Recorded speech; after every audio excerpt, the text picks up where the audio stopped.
Okay, let's dive into this.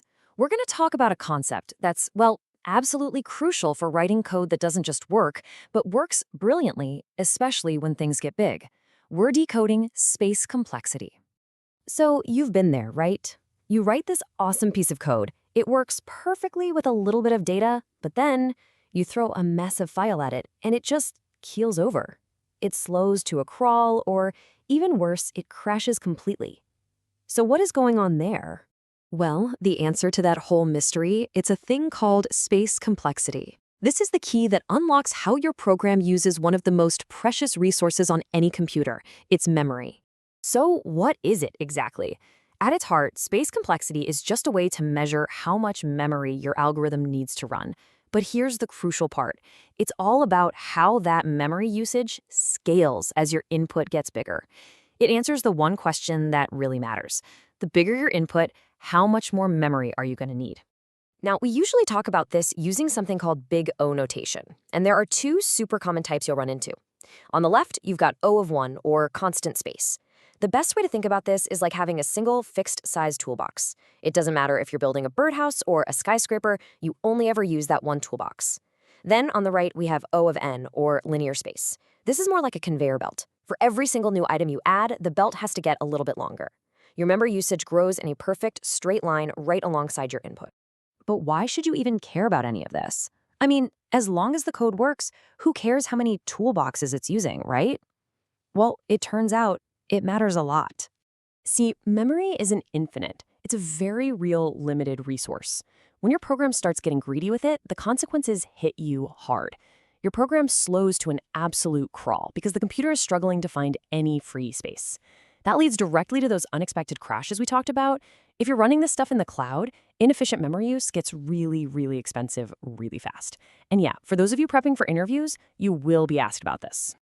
And hey, don't just take my word for it. This isn't some academic exercise. For the big tech companies, optimizing for both time and space isn't just a nice idea. It's a financial necessity. We're talking about programs that are so efficient, they literally save millions and millions of dollars in server costs. That's the kind of impact we're talking about. Okay, so we get it. It's super important, but how do you actually figure out your code's memory footprint? How can you look at a piece of code and spot the parts that are eating up all that memory? It really boils down to three main things to keep an eye on. First, the simple variables you declare. Second, and this is usually the big one, any data structures you create, like arrays or lists. And third, there's a more hidden, kind of sneaky consumer of memory, the call stack. This one becomes a huge deal when you start using recursion. Let's make this totally concrete. Imagine you're writing a function to sum up a list of numbers. If you just use a single variable, let's call it total, to keep a running tally, well, it doesn't matter if that list has 10 numbers or 10 million numbers. You're still only using that one single variable for the total. Boom! That's a perfect example of O of 1, constant space. So simple, so elegant. Okay, but what if you did something different? What if your code, for whatever reason, creates a brand new copy of that entire input list? Well, if the original list has n items, your new copy is also going to have n items. You see the problem? The memory you need is now tied directly to the size of your input. That's a textbook case of O of n, linear space. All right, now for that third thing I mentioned, recursion. This one can be a little tricky. When a function calls itself, it actually adds a new layer onto a special area of memory called the call stack. Think of it like stacking plates. So if we call a factorial function with the number 3, a plate for factorial of 3 gets placed on the stack. But it doesn't stop there. To figure out factorial of 3, the function has to call factorial of 2. And what happens? Wham! Another plate gets stacked right on top of the first one. Our memory stack is now 2 layers deep. And here is where it all clicks. Factorial of 2 calls factorial of 1. And you guessed it, a third plate is added to the stack.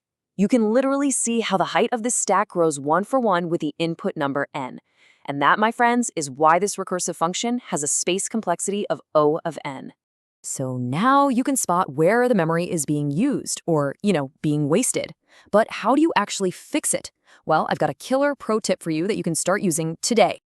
Next time you're looking at your code, just stop for a second and ask yourself these two simple questions. First, can I solve this problem without making a whole new copy of a data structure? Can I maybe just change the original one? And second, Can I change this recursive solution with its growing stack of plates into a simple loop? Answering yes to these is often the secret to taking your code from a memory-hungry ON all the way down to a super efficient, beautiful O1. Look, at the end of the day, understanding and managing space complexity is what separates good code from great, professional, scalable code. You now have the tools to analyze your code's memory footprint and make it better. But this is only half the puzzle, isn't it? You now know how to manage your program's space. But what about its time?